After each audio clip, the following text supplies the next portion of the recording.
An Erios original.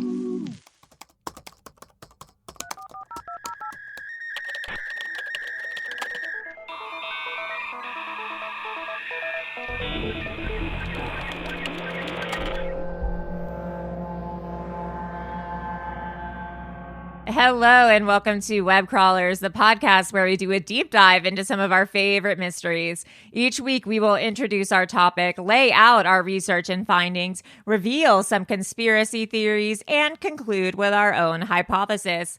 I'm Allie Siegel, and today we have the amazing host, Gwen Sanabria. Is that how you pronounce it? Sanabria, yes, that's it. Oh my God, I've finally done it. It only took me 3 years. You did it, Allie, yes. But I've done it. Gwen, is there anything you want to tell us about yourself that people should know? Yes, I would love to state, my name is Gwen. I love web crawlers, and I have 2 cats. Okay. That's that. What do they look like? What kind of cats are they? One is a little black kitty, Polly. The other one is a calico. She's a little bitchy, but her name's Sabrina. Oh my God, I love that. Every night before I go to bed, I look at cats on Pet Finder. Fun. Really? That's where I found Polly. Yeah. I have 2 dogs, so I don't think I can have cats because I leave the back door open for them to go in the backyard all the time. And I know that I can't do that with cats. But in my dream life, I will have cats. Once my dogs, God forbid, die, which I know might happen. What do you mean die? Yeah, I know. I've heard that dogs aren't immortal. My next pet will be a cat. Okay, Gwen, I'm so excited for this episode. It's so interesting and cool.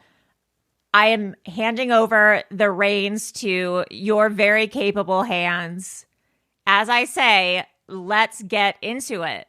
Let's get into it. To start off, I thought this story came to me in a dream at first.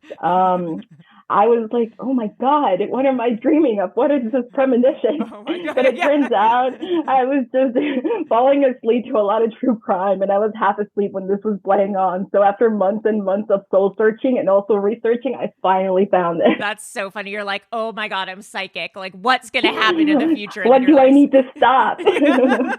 That's so funny. And then you're like, oh wait, this is actually a true crime episode. Okay, so let me paint the scene. The setting is Nebraska. The year is 2012. Obama is president. The Lorax is released in theaters. And panties are in all-time danger because 35-year-old Dave Krupa is out on the prowl again after recently ending a long-term relationship. Oh my God. Dave, who you will soon learn is the most charismatic fuck dude in existence, was ready to dive into the no-strings-attached casual dating scene. This is something that the 35-year-old mechanic was reportedly upfront about with any potential honeys he had. This is the best writing I've ever seen in my life, by the way. Oh my God, Alex. A few months into the dating scene, Dave met 37-year-old Cari Farver in a chance encounter when she brings in her car for repair. Though there was chemistry, nothing came of the encounter until a few days later when the pair reconnected after finding each other on a dating site. I think I heard that it was plentyoffish.com or something, which I don't know if I recommend. I think that's now used mostly for the older crowd. Oh boy. Yeah, I think that's where divorced parents meet their new boyfriends and girlfriends. Oh boy, this could be an ad for that then. Yeah. So naturally, he asked her out on a date to a local Applebee's. I missed her for 2 for 20s, by the way. Fucking loved it. Oh my God. The date ended with her coming back to his place for a hookup. As the night ended, Cari said her goodbyes and began leaving Dave's apartment. As this happens, she passes by another woman who happens to be on her way to Dave's apartment. So I'm not sure what I would do during this moment, aside maybe a finger gun. Yeah. But I don't see anything in reports about that, so who can ever be sure what happened? Yeah, have fun, I guess. Anyways, this other woman was Shauna Golier? Yes, Golier. I don't know why I'm asking you. Who went by the middle name my Liz. Dear friend. So Liz is one of the women that Dave was casually seeing, and she gets stopped by to pick some items that she left at his place. Oh, she went by her middle name, Liz? Yeah. Oh, interesting. Okay. I understand, I guess. Yeah. The entire interaction lasted longer no longer than like 10 seconds. And it was like never brought up again by either woman. So Dave and Cari continued to see each other. And despite wanting to keep things casual, Dave felt so smitten with her that when she was tasked with a big project at work, he offered his place whenever she needed to work late nights. So, you know, he was like really digging her a little bit. Yeah, whoa. This is an offer Cari could not refuse as she commuted an hour to and from work. Dave's apartment, however, was like right around the corner of her job. During this time, she would spend stretches of days at Dave's place. Being a single mother, Cari would ask her mother to look after her son during these days. After a seemingly normal morning together, Dave received a strange text from Cari while at work. She wanted to move in together. Whoa. Dave thought this was hella bonkers as they had previously discussed that moving in was not an option. Bitches be crazy. Yeah, exactly. God, Dave. You will learn that I'm not a fan of Dave throughout this whole thing. Well, yeah, he doesn't seem like the greatest guy. Dave did not waste any time telling her that he was not interested. This led to a very erratic, angry, and vulgar, an entirely different side of Cari that Dave had not seen before. Cari ended her slew of messages with the following. Fine. I hate you. I'm dating someone else. I don't want to see you anymore. Go away. Which I'm sure all of us thought of at some point, but maybe... Oh, I've sent that text like a million times, I think. However, this was only the beginning of Cari's harassment. Upon arriving home that night, Cari was gone, and Dave was happy to see that he had completely dodged the bullet. It would only be a couple of days before Dave would realize that he had dodged absolutely nothing as Cari began blowing up his phone with texts like, I hate you. You've ruined my life. You're a terrible person. He didn't dodge shit. So you get Dave. Yeah. This strange text did not stop at Dave. Cari's mother, Nancy, began receiving texts from Cari as well. One of the texts informed Nancy that Cari had suddenly decided to take a job in Kansas. This is something that took Nancy entirely by surprise, especially as she had been taking care of her son. Oh my God. Like, you forgot something. Yeah. Cari also refused to answer any calls from her mother, which was an unusual shift from their daily calls. Nancy reported her missing after she missed a series of important family events, including her half-brother's wedding and her father's funeral, and also, like, picking up her son. Yeah. Nancy informed police about Cari's previously diagnosed bipolar disorder and expressed concerns about her not taking her medication. Interesting. Her diagnosis and continuous communication through text prevented the police from taking it seriously, as you know. Unbeknownst to Nancy, Dave continued to receive harassing texts from Cari, mainly aimed at his other relationship with Liz. Meanwhile, Liz was receiving threats directly at her as well. So Cari's been pretty busy, you can see. Yeah. 10 days after Cari was last seen, Dave gets a distress call from Liz. Her garage had been vandalized and someone had spray painted the words, "For from Dave" on her wall. Oh my God. I'm actually not sure what this is supposed to be. Like, is it supposed to be signed by Dave, or is it like... Yeah. Or like Dave's whore? Dave. What? Dave gave birth to her? I don't know. Yeah. During the investigation, authorities went to question the main link between these two women, Dave. Fortunately for Dave, his irrefutable and thought-out defense of "she's crazy and harassing me" was enough for the cops to immediately stop looking into him any further. Course. Oh, gosh. Meanwhile, Cari's mother is entirely unaware of these developments as she resided in Iowa. Cari continued to keep contact with her through text messages, but still refused to make any calls. Things did not calm down for Dave and Liz either. By this point, Dave had received over 60 texts and 100 emails a day, along with hundreds of phone calls from Cari. Oh my God. This was all despite Dave changing numbers multiple times. Stop it. These messages consisted of berating and insulting Liz, sending Dave messages that showed she was stalking him, which included her describing what he was doing and wearing at the exact moment that he received the text messages. So it's like, oh, I see that you're eating SpaghettiOs, Dave. Yeah. Oh my God. Months after the harassment began, Dave discovers Cari's car in the nearby parking lot. I think it was reported that it was like a parking lot in his apartment building. Oh, shit. After reporting this, police were able to find one fingerprint inside the car. It did not belong to Cari or anyone else in the FBI's national database. It also did not match Dave's, I believe. Oh.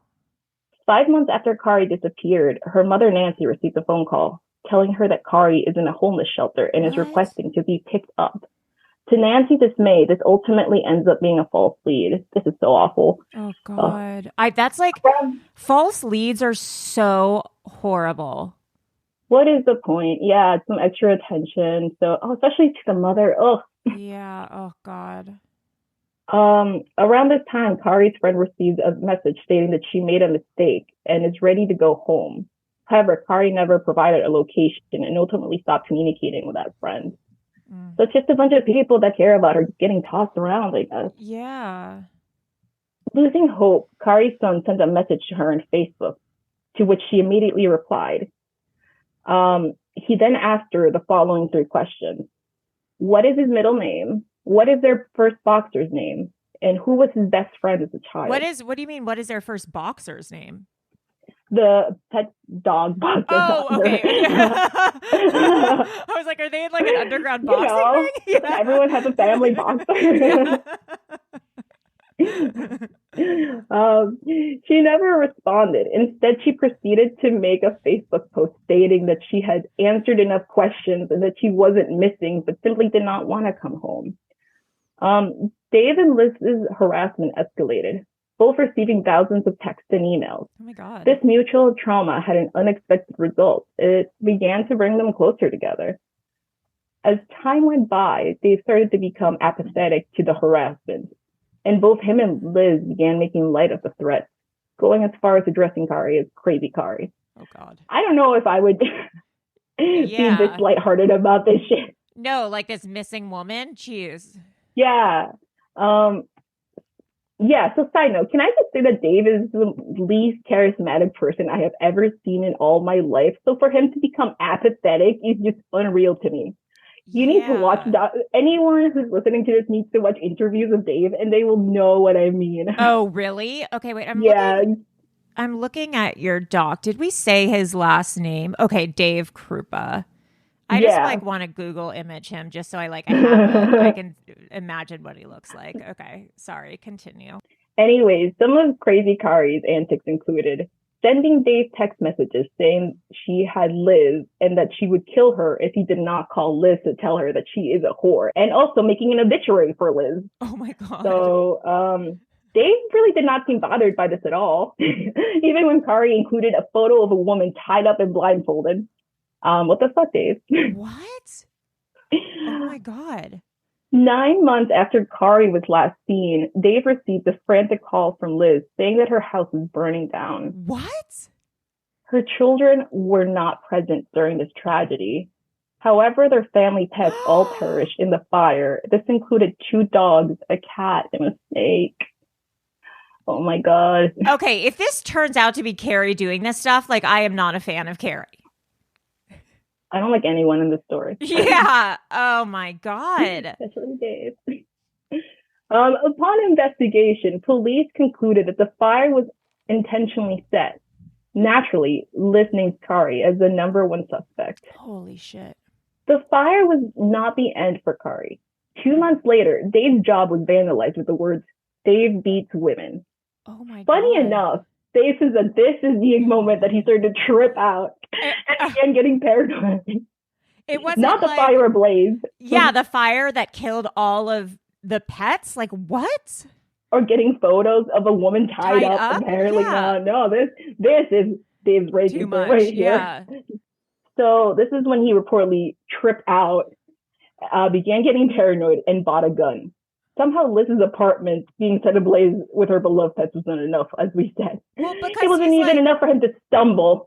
It's because like he's such a narcissist that it's like it's something that would tarnish his reputation is what upset him. Not something that like is not something that makes Cari look crazy, not something that affects other people. It's something that makes like him potentially look bad. I'm honestly interested in doing a study on Dave. Yes.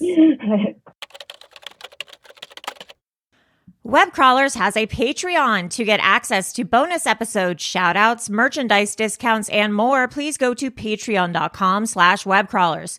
You can donate as little as $2 a month to become one of our bimbo patrons. Also, if you are a patron, you have the chance to host or guest host your own episode. Also, please rate and review us on Apple Podcasts. If you give us a 5-star review, we will shout you out on the podcast. Also, Erios has a hotline, 626-604-6262. Yeah. Thank you. It's really been popping off, and we've been getting tons of messages so far, and please keep them coming. We will play them in our eventual mailbag episodes. At this point, the harassment had been going on for a year. Oh my God. Dave was still only seeing Liz casually and therefore continued his endless search to find honeys to mac on despite Cari still threatening him and his lovers. What? See, any thoughtful person would be like, hey, maybe you'll stop dating because I'm going to take a break. Woman harassing me and my love interest, but no.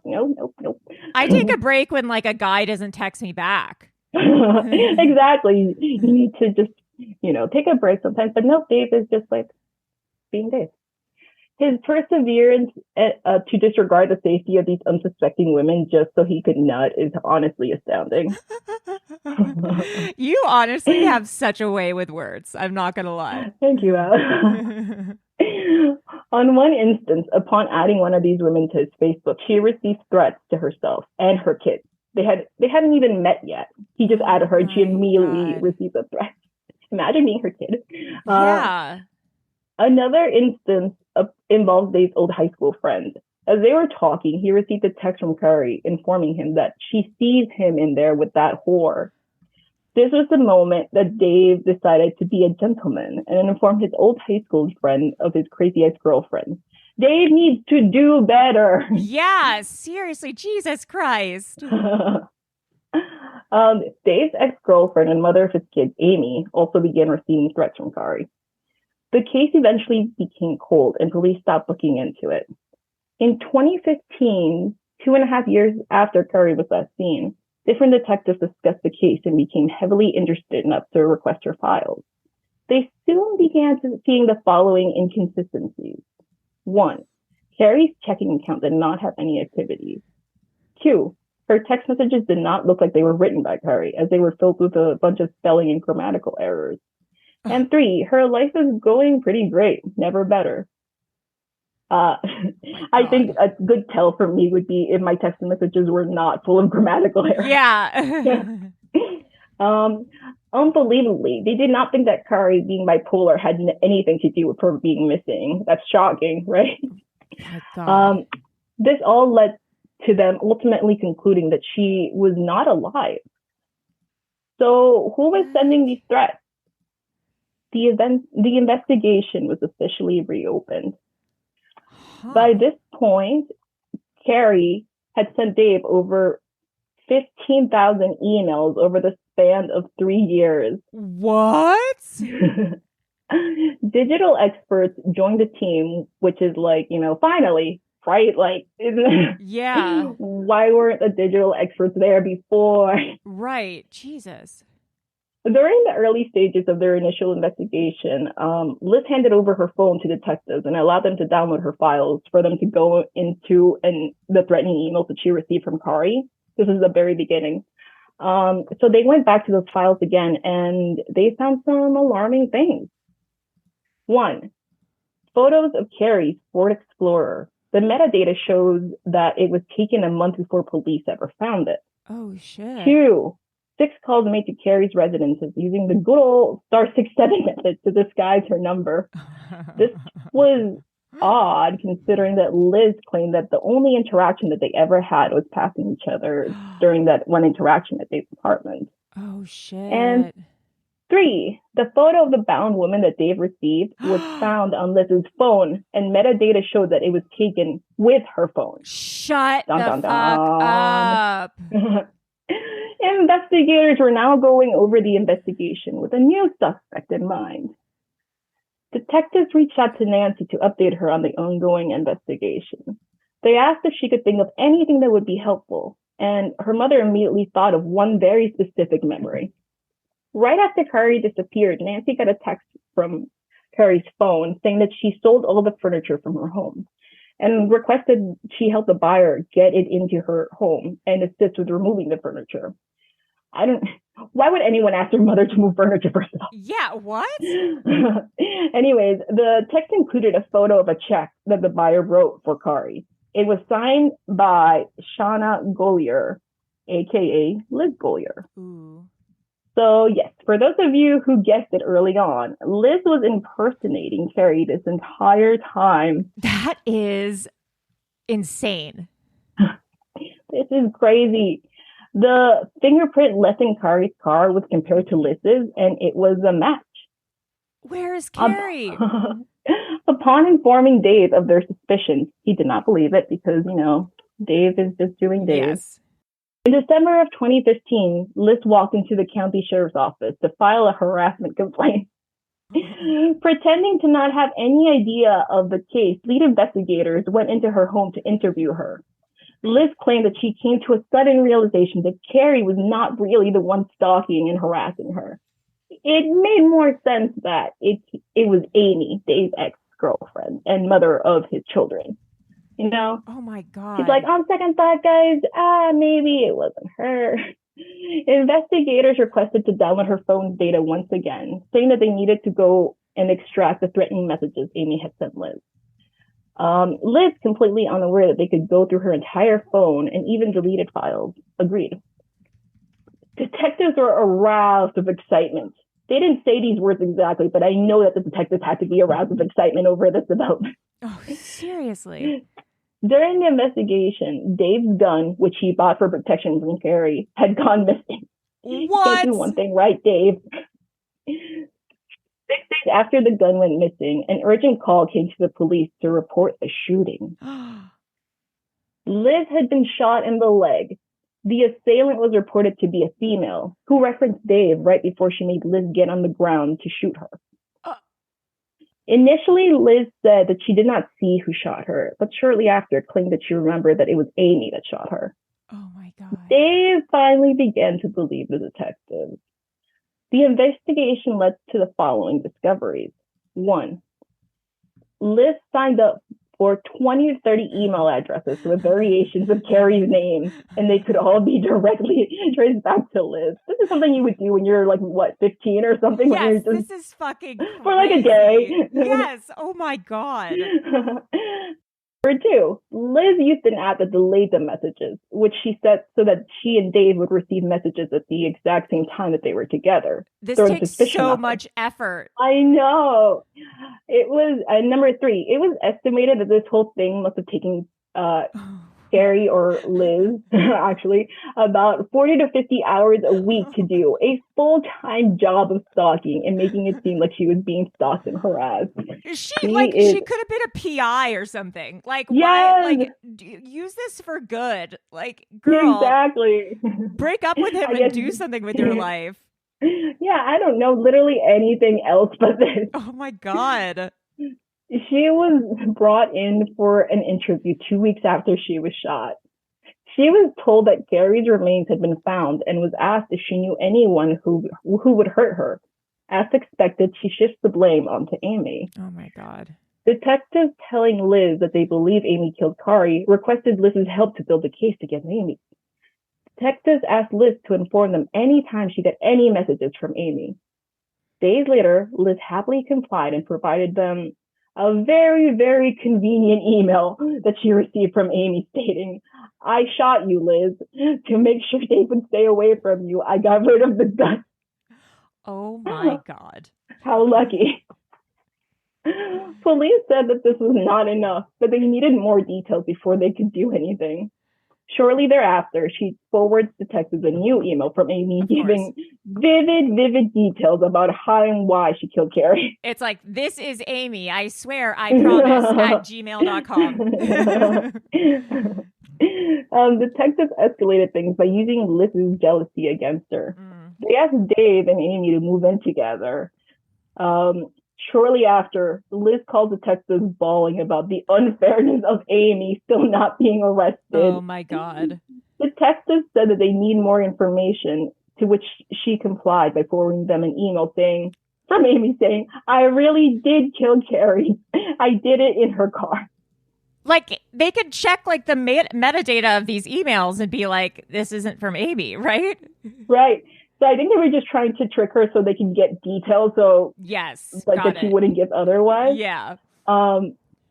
Detectives, now knowing what they were looking for, went into Cari's car and found blood under the car seat. Oh, Jesus. Once tested, it matched Cari's DNA. This is now officially a homicide operation. Detectives brought Liz in for questioning. This is where detectives inform her of their investigation. A search in Liz's apartment ensued. Detectives were able to find incriminating pieces of evidence that finally allowed police to get a warrant against Liz. Oh, These items were Cari's digital camera and camcorder, which is fucking crazy to me. Yeah, what? On Cari's camera, a video was taken 2 days before Cari's murder, where she finds out that her car had been vandalized. This was the last video of Cari. So it was just, they found this in Liz's apartment, and Cari's last video was just being like, someone did this to my car. And that was like the last recording of her. Oh my gosh.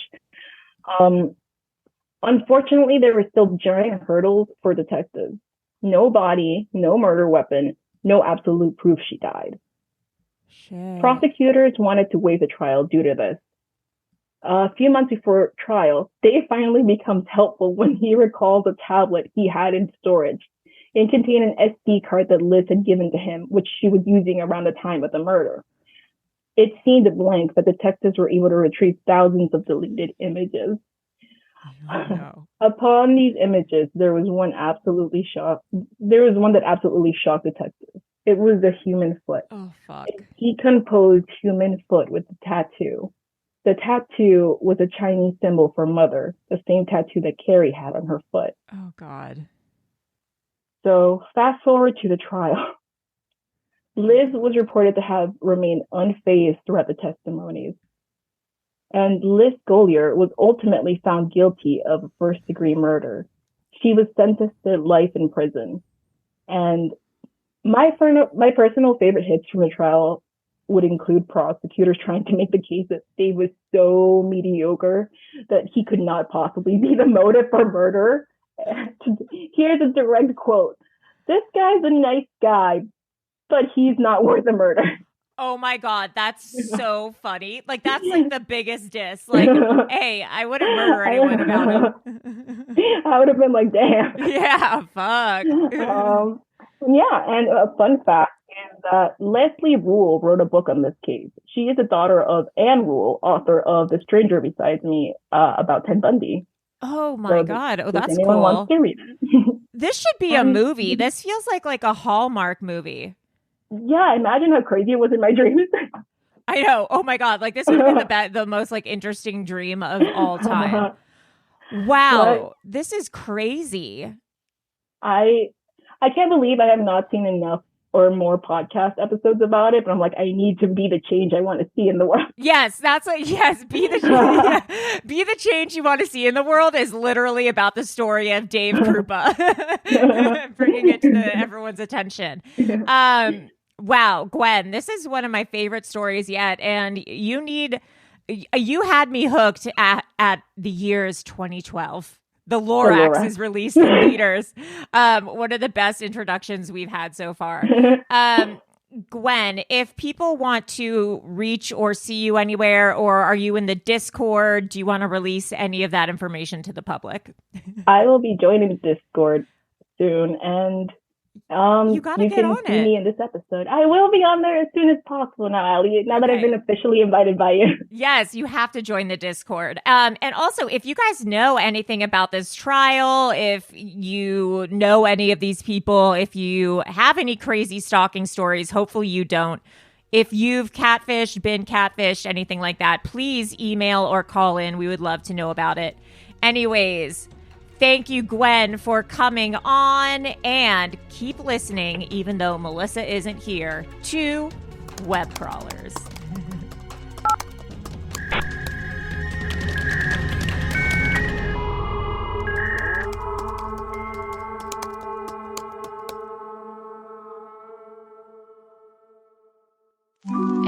Studios original.